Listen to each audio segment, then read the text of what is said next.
Hello guys. So this is part one of the two different videos that you're going to be using today to do your asynchronous assignment for Thursday the 31st. This one is going to be about subject-verb agreement.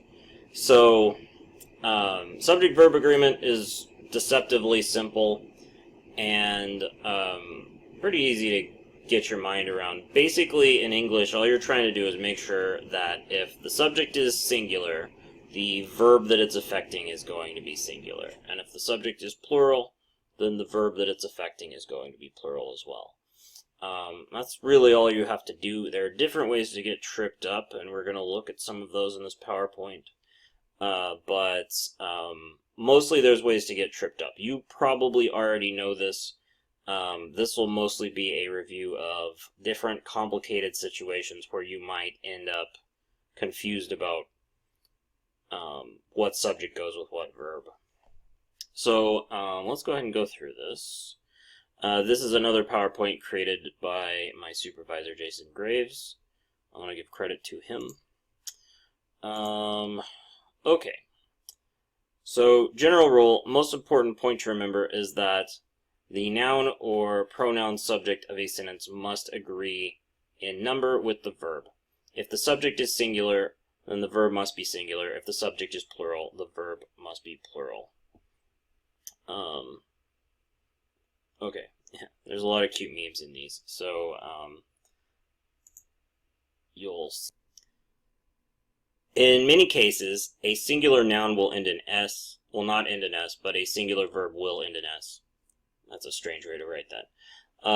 Yeah, in many cases, a singular noun doesn't end in S, but a singular verb does. So, dog, singular noun, runs, singular verb. So if we said a dog runs, that's a singular noun and a singular verb. Most often, a plural noun will end in S, but a plural verb will not end in S. So if we pluralized our sentence from up here, dogs, plural noun, run, plural verb. So the dogs end in S, plural. Plural verb for that is run. So here's some examples down here. The wise student studies. Student singular, studies singular. The sly politician lies. Politician singular, lies singular.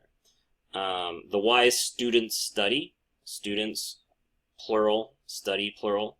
The sly politicians plural, lie plural. Example.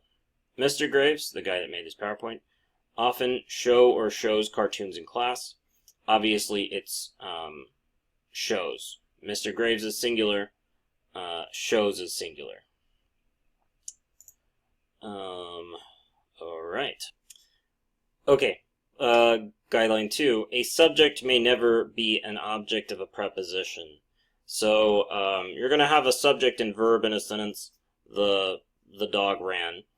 The dog is the subject. Ran is the verb. But you might have a bunch of stuff in the middle there. You might have something disconnecting those two. Those two are still connected, even if there's a bunch of other stuff in the middle. The dog who has a master's degree in dance ran. You wouldn't have something in the middle of that sentence suddenly become the subject that affected the verb. Those two things are still connected together. So, some examples of that here. The carnival, with its dangerous rides and food, attract or attracts large crowds to the Walmart parking lot. In this case, the carnival is the subject, and attracts is the verb. So even though dangerous rides is in the middle here, and that is a plural, we don't say the dangerous rides attract large crowds, because the rides are not the subject. The carnival is the subject. So we could take this whole part out of this sentence, you'll notice. That's why the commas are around it. We could say the carnival attracts large crowds to the Walmart parking lot, and it would make just as much sense. This is just here to add more detail, so we don't want it to affect the singular or plural properties of the subject or the verb. Among the distinguished guests was Lady Gaga. So in this case, there's distinguished guests, that's plural. Lady Gaga is singular. So if we were talking about all the guests, we would be using were, but we're just talking about one of those guests. So among the distinguished guests was singular Lady Gaga. Guideline 2 example, Uncle Gus, with his elaborate network of whiskers, has a great personality. So Uncle Gus is singular, has is singular. You could take his whiskers right out of this whole thing. He could shave them off and just not talk about those. And it could just be Uncle Gus has a great personality. You're not going to let his whiskers affect the whether this is singular or plural. Alright. Guideline number 3. Compound subjects, more than one noun or pronoun, joined by and, usually take the plural form of the verb. So you can have, this works both ways, and you'll see that in a second, but if you have two singular things and you combine them together into one thing, then that is going to be the same as using plural. A decorative ashtray and a lava lamp, they together make perfect gifts for Valentine's Day. If you said a decorative ashtray, you would say makes a perfect gift for Valentine's Day. You'd have to change a lot of other stuff in here. If you said a decorative lava lamp, you'd say makes a perfect gift for Valentine's Day, because those are both singular. But together they are a plural. The ashtray and the lava lamp together make perfect gifts for Valentine's Day. Here's an example. Mr. Rogers and Captain Kangaroo happen or happens to be some of my favorite childhood memories. You would say happen. They happen to be some of my favorite childhood memories. Mr. Rogers is singular on his own, Captain Kangaroo is singular on his own, but since we have and here, they are combined together into one thing that is affecting the case of this these verbs here. Together they are plural. Yeah, Mr. Rogers and Captain Kangaroo happen to be some of my favorite childhood memories.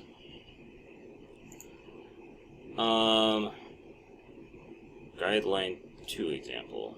I think we're on 3, but whatever. Be careful with collective nouns as subjects.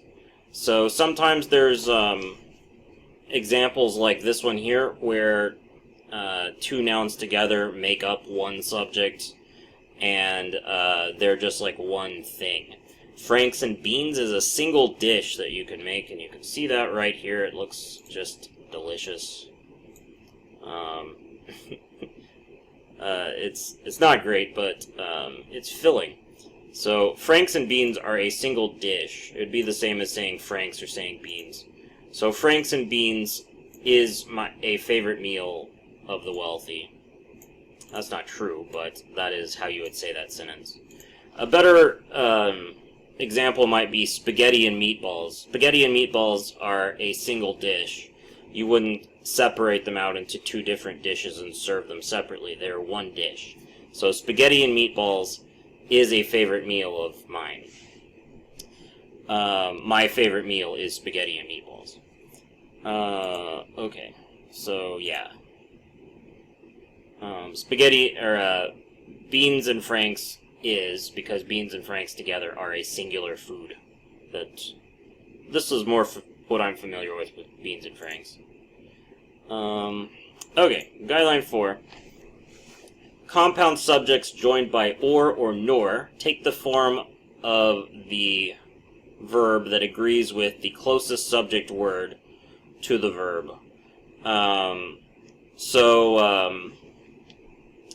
Basically what that means is this is separating these things out into individual things. The next one that does that too, we'll see in a second. Yeah. if you say each or either in front of a bunch of different ones, you are also separating them out. So if you can take a plural and turn it into individual singles by doing something like this.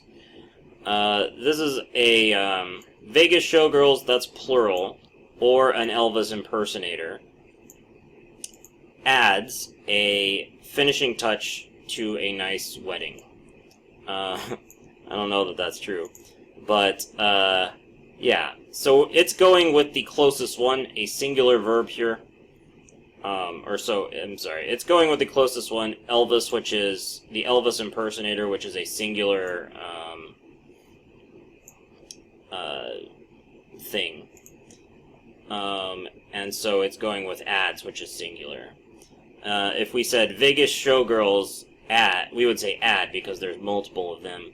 But an Elvis impersonator is a singular thing, and it's the closest one to the verb, so we're going to go with adds. A smile or a frown makes for an interesting mugshot. Try to think of it this way. If you can separate it like this, you can also just say one of them. If you just said a smile makes for an interesting mugshot, that would make it easier to tell which one it works with it. Yeah, if you can take part of it out to help yourself understand whether the verb needs to be singular or plural, that is often a way of doing that. What is going on here? Alright. A smile or a frown makes for an interesting mugshot. The singular verb makes agrees with the subject, a smile or a frown. 5 here. Remember that certain indefinite pronouns are singular, even though they may seem plural. They must take singular verbs. Watch for singular pronouns like everyone, everybody, or no one, nobody, each, either, none, or neither. So, each of the wrestlers takes ballet lessons. Each of the wrestlers takes ballet lessons. The reason that this is going singular, even though there are multiple wrestlers here, is because putting each there separates those out into all of the different wrestlers. All the wrestlers on whatever ballet class this is. We've separated them out into individuals by putting each there. If we said the wrestlers, we would say take ballet lessons. But because we have each here, each individual one takes ballet lessons. Either of the essay assignments offers a great opportunity for fun. Again, if we just said the essay assignments, we would say offer a great opportunity for fun. But because we have either here, we've taken both of those essay assignments and separated them into individual assignments. And each of them is singular. Neither of the dogs was or were pleased with the grooming. Neither of the dogs was pleased with the grooming. And we say it that way because, again, neither has taken the plural dogs and separated that into individual dogs.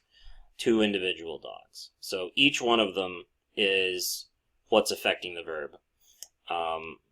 So that's why this is going to be a singular verb. And there it is. Alright guys, go ahead and complete the worksheet for subject-verb agreement. It may take you less time than actually watching this video. Once you're done with that, go on to the pronoun agreement video. See you there.